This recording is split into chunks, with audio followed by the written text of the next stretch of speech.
அழுவாதீங்கண்ணா, பேசுங்க. ஒரு நடிகனை தளபதிய இந்த நாட்டு சிஎமாக்குன அண்ணன், தங்கச்சி, அக்கா, அப்பா, தாத்தா, நண்பா, நண்பி அத்தனை பேருக்கு கோடான கோடி வணக்கமுங்க. நடிகரோட பவர் தெரியணும். ஏன்னா 130 படம் நடிச்ச வழி ஒரு நடிகன் நான் ஆடணும். இது இன்று ஆரம்பம். தளபதி அதான் நம்ம விஜய் மாமா ஜெயிச்சிட்டார்ல, அப்புறம் எதுக்கு அல்றீங்க?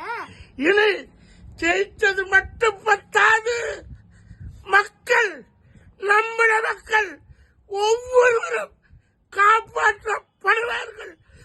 துயரப்பட்டவங்க, துன்புற்றவங்க, கஷ்டப்பட்டவங்க, சினிமாக்கார வாழறதுக்கு கடவுளா தளபதி எழுந்திருக்காரு. அந்த தளபதிக்கு ஒரு சல்யூட். அழுவாதீங்கண்ணா.